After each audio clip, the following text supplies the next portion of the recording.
కూటమి ప్రభుత్వం అధికారంలోకి వచ్చాక వాళ్ళు ఎన్నికల టైంలో ఇచ్చిన హామీల్లో తల్లికి వందనం స్కీమ్ అది అమలు చేయలేదు. అలాగే మహాశక్తి స్కీమ్ అమలు చేయలేదు. అలాగే ఫ్రీ బస్ స్కీమ్ అది కూడా అమలు చేయలేదు. అలాగే తీసుకుంటే కళ్యాణమస్తు స్కీమ్ అది కూడా అమలు చేయలేదు. అలాగే పండగ కానుకల స్కీమ్ అమలు చేయలేదు. దీపంలో సగం అమలు చేయలేదు. ఇన్ని స్కీములు ఇస్తామని చెప్పి అమలు చేయలేదు సరికదా ఇప్పుడు మహిళల పేరుతో ఇస్తామన్న ఒక పెద్ద పథకానికి స్కామ్ గా మార్చేశారు. అదే కుట్టు మిషన్స్ ట్రైనింగ్ స్కీమ్ అనేది ఒకటి పెట్టారు. అందులో ఏకంగా మొదటి విడతలో 157 కోట్లు దోపిడీ చేయడానికి వీళ్ళు ప్లాన్ చేసి ఓవరాల్ గా 245 కోట్లు 50 రోజుల్లో దోచుకోవడానికి వీళ్ళు ప్లాన్ చేశారంటే ఎంత దారుణమో, మహిళల్ని మోసం చేయాలనుకోవడం ఎంత దురదృష్టకరమో మనం అర్థం చేసుకోవచ్చు. ఈ రోజు ఒక్క మహిళల్లో ఈ వర్గం ఆ వర్గం అని లేదు. బీసీలు, కాపులు, రెడ్లు, అలాగే కమ్మ, క్షత్రియ, వైశ్య అంటే ఎకనామికల్లీ బ్యాక్వర్డ్ క్లాస్ లో ఉన్న మహిళలకు కూడా అందరికి కూడా ఈ కుట్టు మిషన్లు ట్రైనింగ్ ఇస్తామని చెప్పి వీళ్ళు అందులో పెద్ద స్కామ్ కి తెరలేపడం నిజంగా చాలా దురదృష్టకరం. ఈ రోజు రాష్ట్రంలో తీసుకుంటే అప్పుల్లో ఒకవైపు రికార్డు సృష్టిస్తూ ఉన్నారు, ఇంకోవైపు అవినీతిలో రికార్డు సృష్టిస్తూ ఉండే పరిస్థితి మనకు కనిపిస్తూ ఉంది. అసలు అక్షర క్రమంలో ఆంధ్రప్రదేశ్ నంబర్ 1 స్థానంలో ఉంది. తీసుకుంటే అవినీతిలో కూడా ఈ రోజు నంబర్ 1 స్థానంలో ఈ కూటమి ప్రభుత్వం అధికారంలోకి వచ్చాక తీసుకొచ్చిన పరిస్థితి మనం చూసాం. ఎన్నికల టైంలో సూపర్ 6 హామీలు అని చెప్పారు. ఇప్పుడు అధికారంలోకి వచ్చాక సూపర్ స్కామ్స్ అమలు చేస్తూ ఉండే పరిస్థితి మనం చూస్తూ ఉన్నాము. ఎన్నికల టైంలో బాబు షూరిటీ భవిష్యత్ గ్యారంటీ అన్నారు. ఈ రోజు బాబు షూరిటీ అవినీతి గ్యారంటీ అన్న టైప్ గా వీళ్ళు పరిపాలిస్తూ ఉండే పరిస్థితి మనం చూస్తూ ఉన్నాము. అలాగే తీసుకుంటే తెలుగుదేశం పార్టీ కాస్త ఇప్పుడు తెలుగు దోపిడీ పార్టీగా మారిపోయిన పరిస్థితి.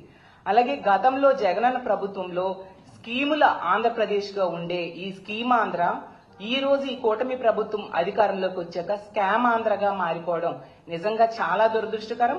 అలాగే కూటమి ప్రభుత్వం అనేది కుంభకోణాల ప్రభుత్వంగా ఈ రోజు మారిపోయింది. అలాగే ఎన్డీఏ ప్రభుత్వానికి అర్థం వీళ్ళు మార్చేశారు. నారా దోపిడీ అలయన్స్ ప్రభుత్వంగా వీళ్ళు పరిపాలిస్తూ ఉండే పరిస్థితి మనం చూస్తూ ఉన్నాం.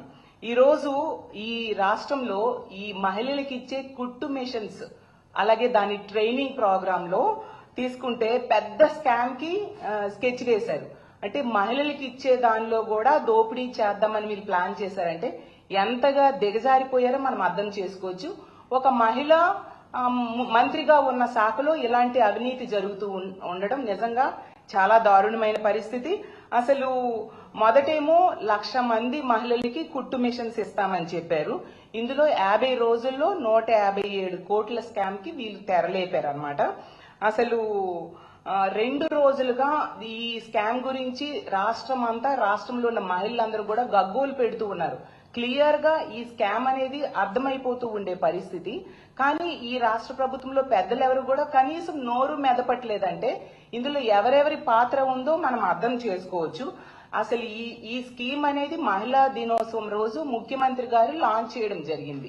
ఈ కుట్టు మిషన్స్ ట్రైనింగ్ ప్రోగ్రామ్ అనేది అది ఎంత భారీగా మహిళా దినోత్సవం రోజు లాంచ్ చేసిన ఈ స్కీమ్ లో ఇంత భారీ స్కెచ్ వేసి ఇంత స్కామ్ కి తెరలేపడం నిజంగా చాలా దురదృష్టకరం.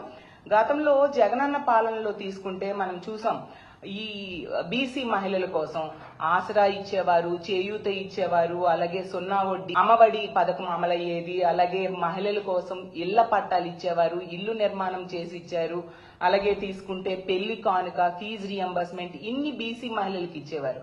అవన్నీ కూడా ఈ కూటమి ప్రభుత్వం అధికారంలోకి వచ్చాక ఎత్తేయడం జరిగింది.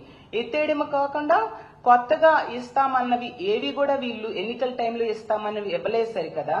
ఈ మహిళల ట్రైనింగ్ కుట్టు మిషన్ల ట్రైనింగ్ లో ఎంత స్కామ్ చేయడం అంటే నిజంగా వీళ్ళు ఎంత మహిళా వ్యతిరేక ప్రభుత్వమో మనం అర్థం చేసుకోవచ్చు. అలాగే అప్పుడు గతంలో జగనన్న ప్రభుత్వంలో ఈ ఈబీసీ నేస్తమని ఎకనామికల్లీ బ్యాక్వర్డ్ క్లాసెస్ కోసం ఒక పథకం పెట్టి వాళ్ళకి ఆర్థికంగా తోడ్పాటును అందించి వాళ్ళకి స్వయం ఉపాధి అవకాశాలను ఆ రోజు జగన్మోహన్ రెడ్డి గారు కల్పించడం జరిగింది. ఈ రోజు తీసుకుంటే ఆ పథకాన్ని ఎత్తేసారు సరికదా. ఆ మహిళలకు ఇచ్చే ఈ కుట్టు మిషన్స్ అలాగే ట్రైనింగ్ ప్రోగ్రామ్ లో ఇంత భారీ స్కామ్ కి తెరలోపడం అంటే నిజంగా ఎంత మోసం చేయడం మహిళలకి మనం అర్థం చేసుకోవచ్చు.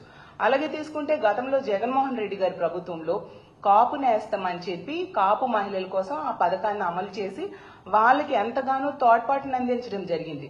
మరి ఈ కూటమి ప్రభుత్వం అధికారంలోకి వచ్చింది కదా, చంద్రబాబు నాయుడు గారైనా పవన్ కళ్యాణ్ గారు గాని ఈ కాపు మహిళల కోసం ఒక ఉపాధి అవకాశాన్నైనా లేక ఒక పథకాన్నైనా ఇచ్చారా అని నేను అడుగుతూ ఉన్నాను.